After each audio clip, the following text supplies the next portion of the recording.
ಪತ್ರಕರ್ತ ಮಿತ್ರರಿಗೂ ಬೆಳಗಿನ ಶುಭಕಾಮನೆಗಳು. ಈ ದಿನ ಸೋಷಿಯಲ್ ಡೆಮೊಕ್ರೆಟಿಕ್ ಪಾರ್ಟಿ ಆಫ್ ಇಂಡಿಯಾದ ವತಿಯಿಂದ ಈ ಪತ್ರಿಕಾಗೋಷ್ಠಿಯನ್ನು ನಾವು ಆಯೋಜಿಸಿದ್ದೇವೆ. ಈ ಪತ್ರಿಕಾಗೋಷ್ಠಿಯ ಮುಖ್ಯ ಉದ್ದೇಶ 3ನೇ ತಾರೀಕು ಶ್ರೀರಂಗಪಟ್ಟಣದಲ್ಲಿ ನಡೆದಂತಹ ಪತ್ರಿಕಾಗೋಷ್ಠಿಯಲ್ಲಿ ಮಂಡ್ಯ ಜಿಲ್ಲಾ SDPI ಅಧ್ಯಕ್ಷರಾದಂತಹ ಮುಖ್ತಾರ್ ಅಹಮದ್ ರವರು ನನ್ನ ಪಕ್ಕದಲ್ಲಿದ್ದಾರೆ. ಅದೇ ರೀತಿ ಉಪಾಧ್ಯಕ್ಷರಾದಂತಹ ಮುಬಾರಕ್ ಹುಸೇನ್ ರವರು ಪಾಲ್ಗೊಂಡಿದ್ದಾರೆ. ಅದೇ ರೀತಿ ಖ್ಯಾತ ನ್ಯಾಯವಾದಿಯಾದಂತಹ ನದೀಮ್ ಅಹಮದ್ ರವರು ಈ ಪತ್ರಿಕಾಗೋಷ್ಠಿಯಲ್ಲಿ ಉಪಸ್ಥಿತರಿದ್ದಾರೆ. ಅದೇ ರೀತಿ ಕಾರ್ಯದರ್ಶಿಯಾದಂತಹ ಅತೀಕ್ ಅಹಮದ್ ರವರು ಉಪಸ್ಥಿತರಿದ್ದಾರೆ. ಅದೇ ರೀತಿ ಸಾದತ್ ಪಾಷಾ ಉಪಾಧ್ಯಕ್ಷರು SDPI ಅವರು ಸಹ ಈ ಪತ್ರಿಕಾಗೋಷ್ಠಿಯಲ್ಲಿದ್ದಾರೆ. ಅದೇ ರೀತಿ ಮೊಹಮ್ಮದ್ ತಾಹಿರ್ ಆದಂತಹ ನಾನು ಈ ಪತ್ರಿಕಾಗೋಷ್ಠಿಯಲ್ಲಿದ್ದೇನೆ. ಈ ಪತ್ರಿಕಾಗೋಷ್ಠಿಯ ಉದ್ದೇಶ 3ನೇ ತಾರೀಕು ಶ್ರೀರಂಗಪಟ್ಟಣದಲ್ಲಿ ನಡೆದಂತಹ ಹನುಮ ಜಯಂತಿಯ ಸಂದರ್ಭದಲ್ಲಿ ಕೆಲವು ಕಿಡಿಗೇಡಿಗಳು ಮಸೀದಿಗೆ ನುಗ್ಗಲು ಯತ್ನಿಸಿದ್ದು, ಅದನ್ನು ತಡೆಯುವಲ್ಲಿ ಸರ್ಕಾರ ವಿಫಲಗೊಂಡಿರುವುದನ್ನು ನಾವು ವಿರೋಧಿಸಿ ಈ ದಿನ ಈ ಪತ್ರಿಕಾಗೋಷ್ಠಿಯನ್ನು ಕರೆದಿದ್ದೇವೆ. ಮುಂದಿನ ಮಾತನ್ನ ನದೀಮ್ ಅಹಮದ್ ಅವರು ಮಾತಾಡ್ತಾರೆ.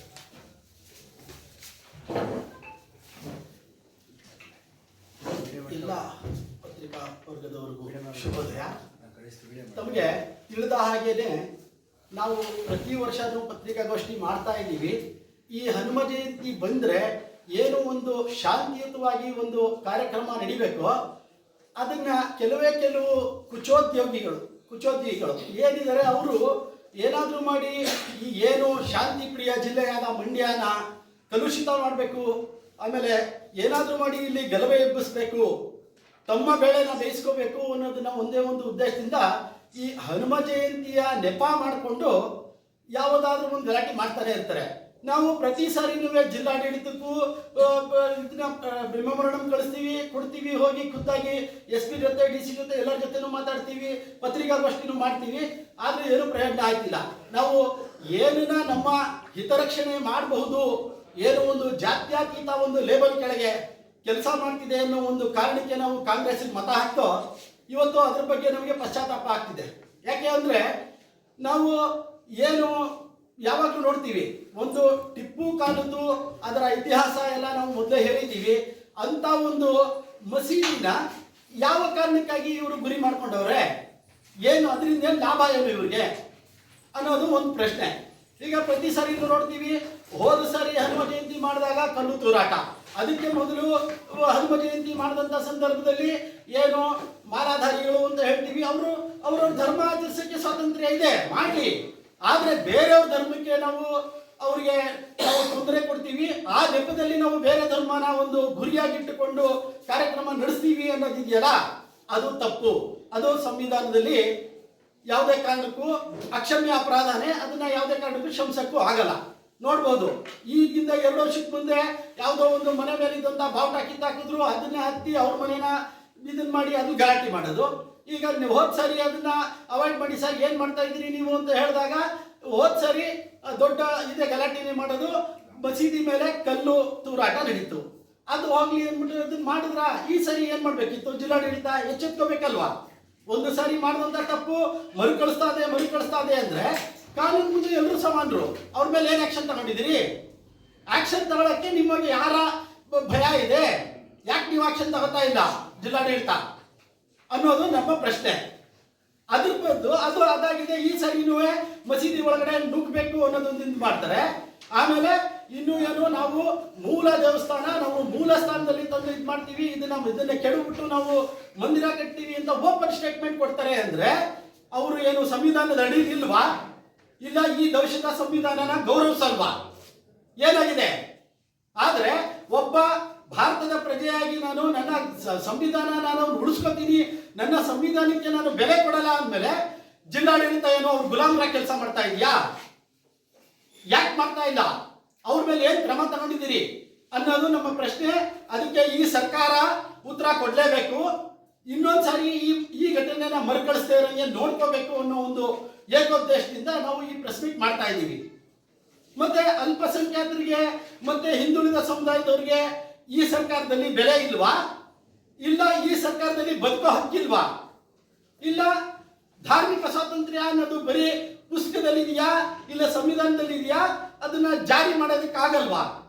ಏನು ಇದ್ರ ಬಗ್ಗೆ ಕಡಾಖಂಡಿತವಾಗಿ ಕೇಳ್ತಾ ಇದ್ದೀವಿ. ಇದ್ರ ಬಗ್ಗೆ ಏನೇ ಆಗಲಿ ಕಾಂಗ್ರೆಸ್ ಸರ್ಕಾರ ಇದಕ್ಕೆ ಉತ್ತರ ಕೊಡಲೇಬೇಕು.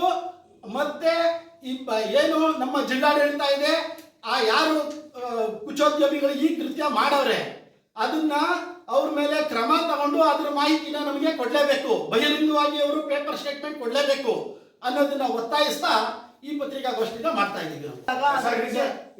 ಹೇಳಿದಾಗೆ ಈ ಹನುಮ ಜಯಂತಿನ ನಾವು ಸಣ್ಣ ವಯಸ್ಸಿಂದನೂ ನೋಡ್ತಾ ಬರ್ತಾ ಇದ್ದೀವಿ, ಭಾಗವಹಿಸ್ತಾನೂ ಇದ್ದೀವಿ. ಯಾವತ್ತೂ ಇಂಥ ಒಂದು ಕೃಚೋದ್ಯ ಕಾರ್ಯ ಯಾವುದು ನಡೆದಿಲ್ಲ. ಈಗ ನಾವು ಮೊನ್ನೆ ನಮ್ಮ ದೇವಸ್ಥಾನ ಓಪನ್ ಆದಂಥ ಸಂದರ್ಭದಲ್ಲಿ ಮಲೆ ಮಹದೇಶ್ವರ ದೇವಸ್ಥಾನ ಆದಾಗ್ಲೂ ಎಲ್ಲರೂ ಸೇರ್ಕೊಂಡು ಮಾಡಿದ್ವಿ. ಅಂತ ಭ್ರಾತೃತ್ವ ಯಾಕೆ ಬರಕ್ ಬಿಡ್ತಾ ಇಲ್ಲ? ಅದ್ರ ಬಗ್ಗೆ ನಮ್ಮ ಜವಾಬ್ದಾರಿ ಏನು, ನಿಮ್ಮ ಜವಾಬ್ದಾರಿ ಏನು? ನಾವು 4ನೇ ಪಿಲ್ಲರು ಸೊಸೈಟಿಗೆ, ಈಗ ತಾವು 4ನೇ ಪಿಲ್ಲರು. ಒಂದು ಪಿಲ್ಲರ್ ಇಲ್ಲ ಅಂದ್ರೂ ಸರ್ಕಾರ ಬೀಳಲ್ಲ, ಯಾವುದೇ ಒಂದು ಬಿಲ್ಡಿಂಗ್ ಗಟ್ಟಿಯಾಗಿ ನಿಲ್ಲಲ್ಲ. ಈಗ ಇದ್ರ ಬಗ್ಗೆ ನಾವು ಯಾವುದೇ ಒಂದು ಇದಾದ್ರೂ ಒಂದು ಕುಚೋದ್ಯ ಭಾಷಣ ಮಾಡ್ತಾರೆ ಅಂತ ಮಾಡಿದ್ರು ಆಯ್ತು. ಈಗ ಮೈ ಕೊಟ್ಟಿದ್ದಾರೆ ಅಂದ್ಬಿಟ್ಟು ನಾನು ಏನ್ ಬೇಕಾದ್ರೂ ಹೇಳಕ್ಕಾಗಲ್ಲ. ವಾಕ್ ಸ್ವಾತಂತ್ರ್ಯ ಯಾವಾಗಲೂ ತನ್ನ ಲಿಮಿಟೇಷನ್ ಅಲ್ಲೇ ಬರುವಂಥದ್ದು. ನನಗೆ ವಾಕ್ ಸ್ವಾತಂತ್ರ್ಯ ಅದೇ ನನಗೆ ಇಲ್ಲಿಗೆ ಕುಣಿಸಿದ್ದಾರೆ ಅಂದ್ರೆ ನಾನು ನಿಮ್ಮ ಬಗ್ಗೆ ಆಗಲಿ ಬೇರೆಯವ್ರ ಬಗ್ಗೆ ಏನ್ ಬೇಕಾದ್ರೂ ಹೇಳ್ಬೋದಾ? ಆ ಸ್ವಾತಂತ್ರ್ಯ ನನಗಿದೆಯಾ? ಇಲ್ಲ. ನಾವೇನೇ ಮಾತಾಡಿದ್ರು ನಮ್ಮ ಇತಿಮಿತಿಲಿ ಇರಬೇಕು. ಆ ಇತಿಮಿತಿ ಮೀರಿದಾಗ ನನ್ನ ಮೇಲೂ ಆಕ್ಷನ್ ತಗೊಳಕ್ಕೂ ನಾನು ಬದ್ಧ, ಎಲ್ಲರೂ ಬದ್ಧ. ಆ ರೀತಿ ಇರಬೇಕಾದ್ರೆ ಈ ಏನು ಹನುಮ ಜಯಂತಿ ದಿನ ಕುಚೋದ್ಯ ಭಾಷಣ ಮಾಡ್ತಾರೆ, ಈ ಹೊರಗಡೆ ಅವ್ರು ಯಾರೋ ತಗೊಬಂದು ಏನೋ ಒಂದು ದೊಡ್ಡದಾಗಿ ಭಾಷಣ ಮಾಡಿಸ್ಬಿಟ್ಟು ಇಲ್ಲಿ ಎಂತ ಕೋಮಲ ಮನ್ಸವರಿದ್ದೀವಿ ನಾವು. ಇಲ್ಲಿ ಹಿಂದೂ ಮುಸ್ಲಿಂ ಸಿಖ್ ಇಸಾಯಿ ಯಾರೇ ಆದ್ರೂ ಯಾರು ಒಬ್ರು ನಾವು ಅಂತವ್ರು ಅಂತಿಲ್ಲ, ಎಲ್ಲ ಫಂಕ್ಷನ್ ಒಂದಾಗಿ ಬಾಳ್ತಾ ಇದೀವಲ್ಲ. ಅದನ್ನ ಮಾಡಿದಂತ ಸಂದರ್ಭದಲ್ಲಿ ಜಿಲ್ಲಾಡಳಿತ ಒಂದು ಕರೆಕ್ಟ್ ಆಗಿ ಕೆಲಸ ಮಾಡಿದ್ರೆ ನಾವು ಈ ಪ್ರೆಸ್ ಮೀಟ್ ಮಾಡಬೇಕಾದ ಅಗತ್ಯ ಏನೂ ಇಲ್ಲ. ಅವರ ಒಂದು ವೈಫಲ್ಯ ಎದ್ದು ಕಾಣ್ತಾ ಇರೋದ್ರಿಂದ ಜಿಲ್ಲಾಡಳಿತ ಈ ಕೂಡಲೇ ಎಚ್ಚೆತ್ಕೊಂಡು ಏನು ಒಂದು ಕುಚೋದ್ಯ ಭಾಷಣ ಮಾಡಿದ್ದಾರೆ ಅವರು ಮತ್ತೆ ಆಯೋಜಕರು ಯಾವಾಗಲೂ ಹೇಗಿರ್ಬೇಕು ಅಂದ್ರೆ ಅವರಿಗೆ ಕೆಪಾಸಿಟಿ ಇರಬೇಕದು. ಈಗ ನಾನು ಇಷ್ಟು ದಿನ ಇಲ್ಲಿ ನಾವೀಗ ಬಂದಿದ್ದೀವಿ ಅಂದ್ರೆ ಇವ್ರನ್ನ ಕಂಟ್ರೋಲ್ ಮಾಡುವಂತ ಕೆಪಾಸಿಟಿ ನಮ್ಗೆ ಇರಬೇಕು. ಆ ರೀತಿ ಒಂದು ಇಲ್ಲ ಆದ್ಮೇಲೆ ನಾವ್ ಯಾಕೆ ಮಾಡಬೇಕು ಅಂತ ಒಂದು ಇದಿಟ್ಕೊಂಡು ಪ್ರತಿಯೊಬ್ಬ ಈ ಆಯೋಜಕರಿಗೂ ಅವ್ರ ಮೇಲೆ ಕ್ರಮ ತಗೊಂಡು ಅದನ್ನ ನಮ್ಮ ಗಮನಕ್ಕೂ ತರಬೇಕು ಅಂತ ತಮ್ಮ ಮೂಲಕ ನಾನು ಒತ್ತಾಯಿಸ್ತಾ ಇದ್ದೀನಿ. ಜಿಲ್ಲಾಡಳಿತ ಈ ಕೂಡಲೇ ಕ್ರಮ ತಗೊಂಡಿರೋದ್ ಬಗ್ಗೆ ನಮ್ಗೆ ವರದಿ ಕಳಿಸ್ಲಿ ಅಂತನೂ ತಮ್ಮ ಮೂಲಕ ನಾನು ಕೇಳ್ಕೊತೀನಿ.